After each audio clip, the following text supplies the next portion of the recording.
और अब बात कर लेते हैं जरा तालिबान के असली चेहरे की। तालिबान की कथनी और करनी में जमीन आसमान का फर्क।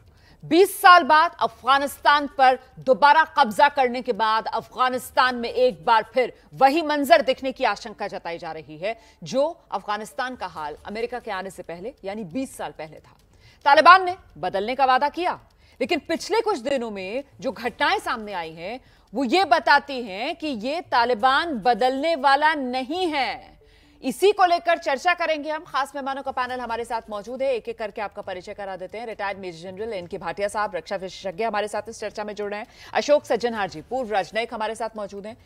कमर चीमा, राजनीतिक विश्लेषक, पाकिस्तान से हमारे साथ इस चर्चा में जुड़ रहे हैं। सबसे पहले आपको लेकर चलते हैं अशोक सज्जनहार जी के पास और उनसे समझते हैं, सर 20 साल में आपको क्या लगता है? Major general retired NK Bhatia भी हमारे साथ मौजूद हैं, जरा उनसे ही जान लेते हैं कि आपको क्या लग रहा है सर, ये 20 साल बाद वाला तालिबान, क्या उम्मीद की जा सकती है इससे, या कोई भी उम्मीद करना बेमानी है?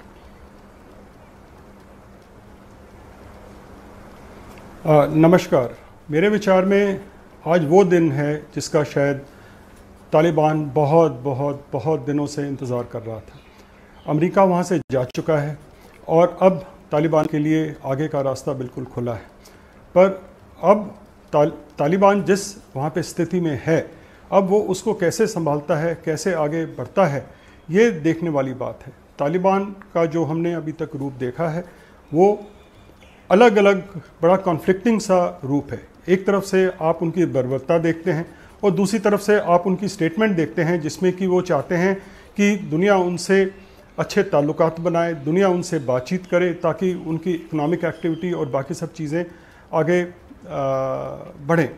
पर अब जिस तरह का बर्बरता आप दिखा रहे हैं, जिस तरह आज सुबह हमने तस्वीर देखी, हेलीकॉप्टर से एक शव लटका हुआ ऊपर से लटका जा रहा है, तो अगर ये तालिबान का चेहरा है तो आने वाले दिनों के लिए सबके लिए बहुत बड़ी मुश्किल खड़ी होने वाली है। सर आपको ऐसा नहीं लगता कि 20 साल पहले वाला जो तालिबान था वो क्रूर तालिबान था, वो तालिबान बारबारिक तालिबान था, और अब ये 20 साल बाद वाला जो तालिबान है वो क्रूर भी है, वो बारबारिक भी है, उसमें कोई तब्दीली भी नहीं आई है। हाँ, इतना जरूर हुआ है कि अब वो और ज्यादा शातिर और ज्यादा चालाक होकर लौटा है, क्योंकि अब वो दो मुंहा रूप दिखाना चाहता है दुनिया को वो ये बताना चाहता है कि हम तो जी बदले हुए तालिबान हैं, लेकिन हकीकत इससे बिल्कुल उलट है। तो ये और ज्यादा शातिर और ज्यादा चालाक तालिबान नहीं है सर?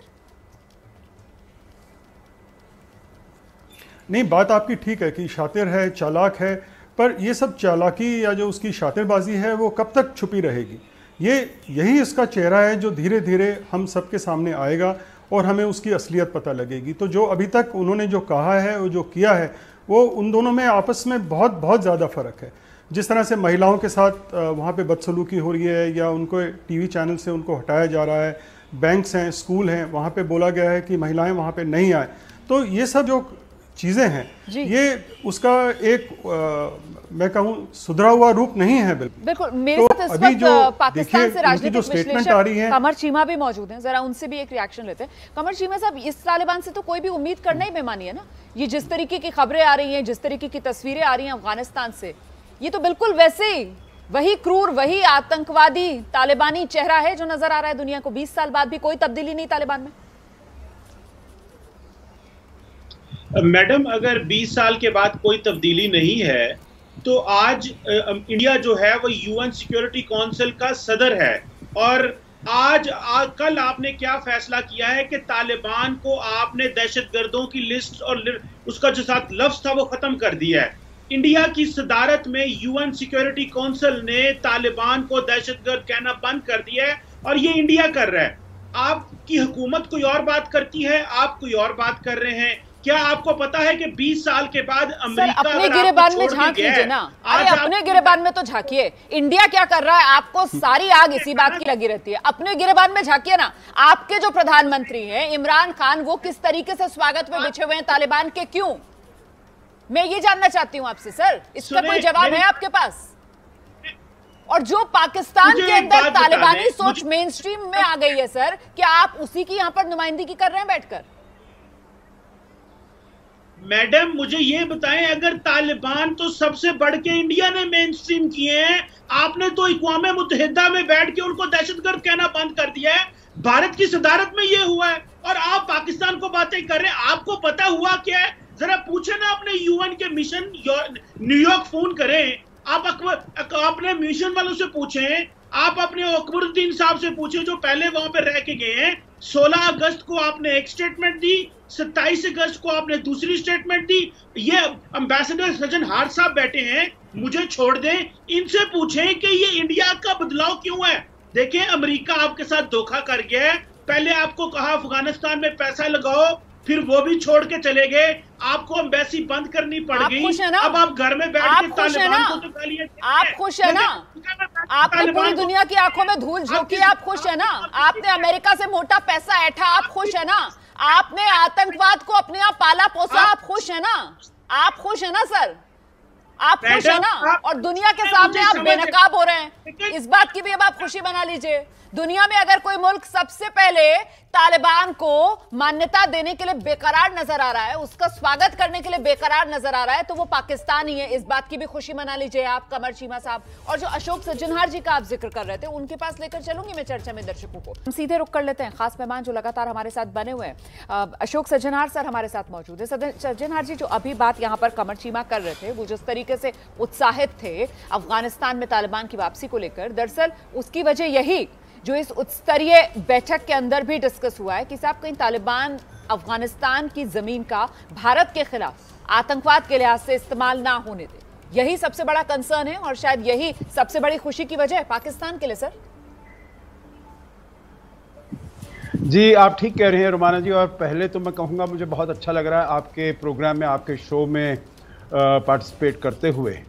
देखिए, जो बात हो रही है उसमें तो पिछले बहुत दिन से, जब से तालिबान ने काबुल के ऊपर कब्ज़ा किया है, तभी से पाकिस्तान में बहुत खुशियां मनाई जा रही हैं और उनके तो दिल में जो खुशी के लड्डू हैं वो फूटते नहीं समाते हैं।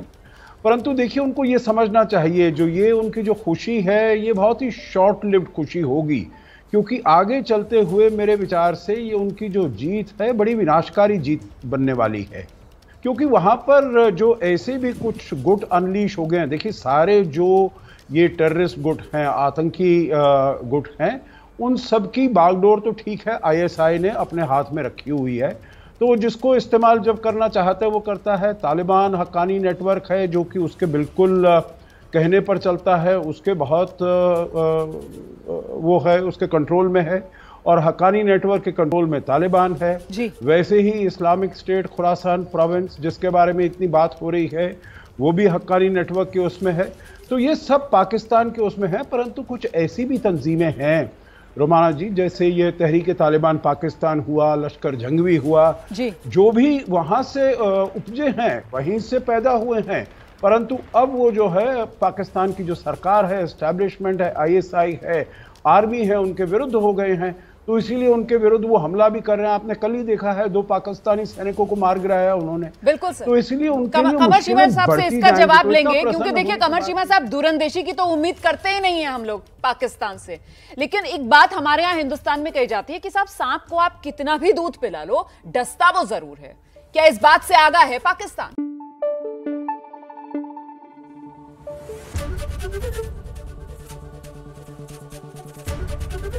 एबीपी न्यूज आपको रखे आगे।